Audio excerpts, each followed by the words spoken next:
child is born and they're lying there in the crib and the parents look at this baby. They have this feeling of pride. Look at this baby, this beautiful baby. And then something happens where that feeling of pride, it's replaced with something else, with something different. Instead of having this feeling of this perfect baby, this perfect gift, when we look at the baby, there are no strings attached. Nobody says to their baby, why don't you grow up, learn how to talk, form a personality, we'll go out for coffee, we'll see if we can strike up a conversation, and then I'll decide if I like you. You look at your baby and automatically there's a bond. But then after a while, something happens where it's like that positive regard that you once had for this child is no longer unconditional. It becomes very conditional. It becomes behavior-based. It becomes based on performance. How I feel about you has to do with what you do. Those were not the terms and conditions when the child was an infant. I'm a doctor. My job is to save lives. On your feet, Dad. Child of a narcissistic father learns early that love is not unconditional. Every compliment comes with a catch.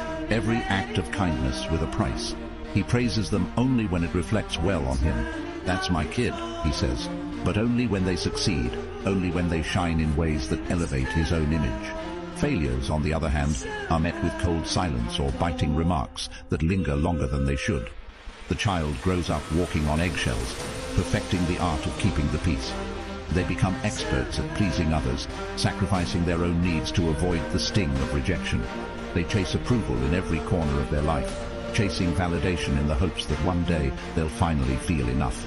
But no achievement, no award, no act of loyalty ever fills the emptiness left by a father. The son who grows up being told his father is a bad person carries a weight he didn't ask for. He hears the whispers, the stories, the accusations.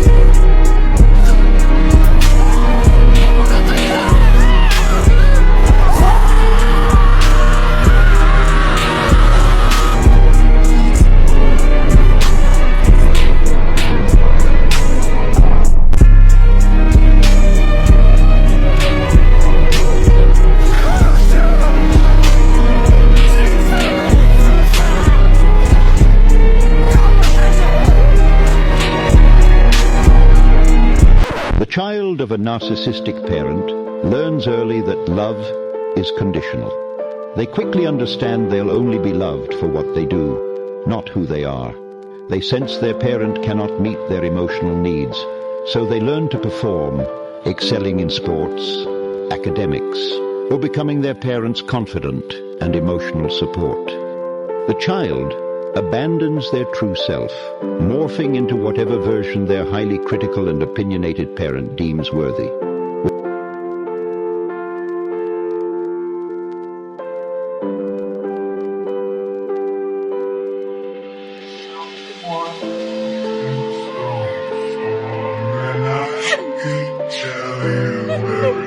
The son who grows up without a mother learns to suppress the things he doesn't know how to express. There's no one to teach him how to sit with his feelings, how to let them out without shame. He watches others with their mothers, the warmth, the care, the way they seem to belong in a way he doesn't. He learns to be tough because that's what the world expects of him. But deep down, there's a quiet ache, a longing for the softness he's never known. Who do you turn to when life feels too heavy? Who tells you that it's okay to break when the weight becomes too much?